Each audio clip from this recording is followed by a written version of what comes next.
putting a bow on it. I mean, you mentioned how if you're Stefanski, maybe you play Dylan Gabriel or Shedeur. I mean, they can't take 4 in, right? Like, how do you see this competition going? I see it, just to throw it out there, and then you can tell me if I'm off or not, that they're just going to look at Flacco and say, we know you, okay? And we're going to have you, and you may damn well be the week 1 starter. So we're just going to remove you. You can be ready tomorrow. So we're not going to worry about you, right? He's on the team, and then it's a game of 2 spots for 2 rookies and a guy who's trying to reclaim his status as a first-round draft choice quarterback in Kenny Pickett, right, Dan? I mean, how does this work? So it was obvious that once they traded out of the number 2 position, that at least at that position there wasn't looking forward to 2026. That you get that second first-round pick in 2026. I understand value, but when you're an organization that doesn't have a quarterback, that is naturally going to be, rightfully so, what we attach the thought process to. So there's, and initially my mind goes to, okay, there's got to be overall looking at that class and saying there's some really high potential guys that might be in that class. So if you are the Browns and that's your thought process, I agree with you. Joe can go out and play probably competent football tomorrow. So if that's what you have, and you think as an organization that the general manager and the head coach are the right people, really indifferent of results this year, outside of, oh my gosh, it's a total disaster, then I really do think you want to do everything you can to figure out Dylan Gabriel and Shedeur Sanders.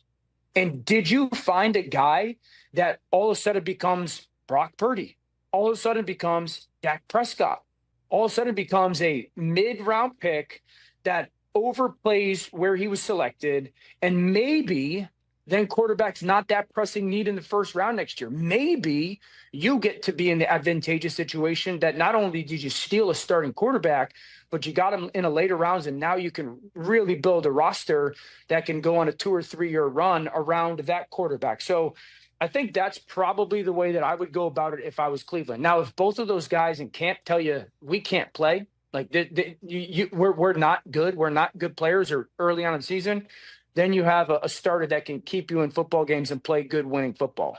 Yeah, I just find it that they're going to, I don't know. The way I look at it, I see it's more likely Flacco, Pickett, and one of the rookies than Flacco and 2 rookies. That, you know what I mean? What would be the so I think the pushback that I would have to that, Rich, is what would be the benefit to keeping a Kenny Pickett over the 2 rookies? Let's say they're one's an 8 and one's a 7 out of the 1 through 10 rating type of thing. I don't know. Winning games, it's just that simple, and I know winning games in the long run, if you're already looking over the steering wheel at 2026, is not optimum. I don't know, man. I think one of them might show in training camp whether they're ready or not. And I agree. And so carrying 2 rookies in Flacco means you're really opening your season up to being one long training camp for 2026, or at least a laboratory for your draft. And I just don't know if that's the way Myles Garrett, is this the quarterback plan that he had, was 5 guys, 2 rookies? Yeah. I mean, with Watson sitting out there too, still on their roster. I totally understand that. I guess the counterpoint I would have thought process is, and with all due respect to Kenny, it's not like Kenny Pickett's Myles Garrett's gonna go, all right, we kept Kenny, instead. So I think that Cleveland's obviously in a better place than they were to start the draft at the quarterback position. And when you're in those positions, you're always trying to find players that overperform, right? And while Kenny might have had, now maybe Kenny becomes a trade piece. Maybe Kenny has a really good training camp and becomes a training camp preseason, and some team needs a guy that can go play good football. So again, it's going to be decided on the field. But I think if both those guys show signs as rookies, I'd be hard pressed to not try to figure out who and what they are. Catch the Rich Eisen Show live weekdays from 12 to 3 p.m. Eastern on Roku Sports Channel in the U.S. Won't hold you to it. just fun. And if you're right, we'll bring it up. If you're wrong, this never happened. How does that sound, Albert? For a deal before I even ask the question. The number of rookie starting quarterbacks in 2025. Give it to me. So you know that like everybody ignores these if they're right? And then if you get them wrong, then everybody knows about it. I'm flipping it. We will bring it up and say, he said this the Monday after the draft, and if you're wrong, this never happened. I promise you that. All right. Take your shot. I'll say two. I'll say Cam Ward and Tyler Shuck. All right, so then give me the I think one. Eventually Dart. I think eventually Dart will play. I don't think it's going to be at the beginning of the year. Okay, but then that's three then. You just gave me a third. So what was the premise? The number of kids that just got drafted at the quarterback position in the 2025 draft that will play. Everyone that's on the screen right here. Just play. But they're gonna start a game. Year. Starters this year, the number. Okay. So, the start a game part of it, you know what? I'll have some fun with this. Do what you want. Again, I'll give you 4. Okay. I will say Cam Ward will start a game. Cam Ward will start every game as long as he stays healthy. Right. Tyler Shuck will start a game, and I think probably a good chunk of the season. I think Jackson Dart will start at some point. Okay. And I guess this is going to get aggregated. One of the Browns rookies will start a game at some point. Mm-hmm. One of the Browns rookies.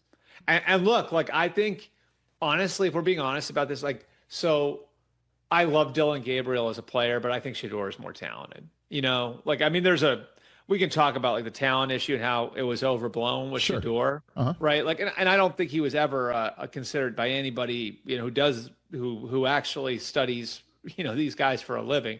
I think he was ever considered top 5 talent, but that also doesn't mean like he's like an undrafted free agent talent wise. You know what I mean? Like, he does have ability. So I do think like in camp, it's going to be, that's going to be such an interesting quarterback room with, you know, Kenny Pickett, who's playing for his career in there, Joe Flacco, who comes in as the starter, and then 2 rookies battling it out. And I mean, it's not impossible to see a scenario where Shedeur or Dylan Gabriel start the game. And gun to my head, I would think maybe as long as Shedeur internalizes all of this, you know, the right way and, you know, comes out of this, you know, resolved and maybe in that Tom Brady way, like, I'm going to show everybody would it be the Shedeur 5 instead of the Brady 6 then, right?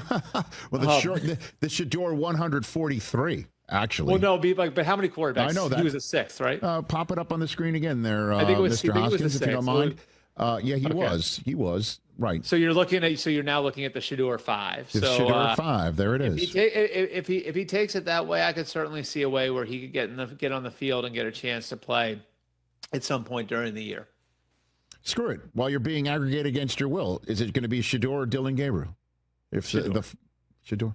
Okay. I like Gabriel too, and I honestly, like, I'm being completely honest when I say, like, I didn't like all the Dylan Gabriel hate that was out there, because he's a really good college player. You know what I mean? And he's small, no question, but he's only 2 inches shorter than Shedeur. You know, I mean, that's like that. So, I was surprised that Dylan Gabriel went ahead of Shedeur, but I didn't think like it merited just crushing Dylan Gabriel. Dylan Gabriel was really good in college.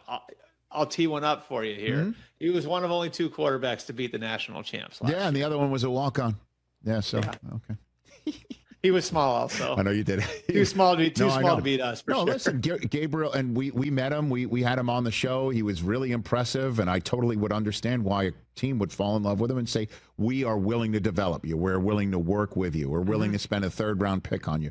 It was just the coming back and taking Shedeur later on with trading your last pick to do it. I mean, when I look at Shedeur, when I look at Dylan Gabriel, why can't he be Chase Daniel, which is a valuable player to have, right? Sure. I hear you. Yeah. Catch the Rich Eisen Show live weekdays from 12 to 3 p.m. Eastern on Roku Sports Channel in the U.S. Xin chào các bạn nha. Ngày hôm nay mình sẽ hướng dẫn các bạn đây là phô mai các bạn nha. Bây giờ mình sẽ hướng dẫn các bạn làm.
ngon.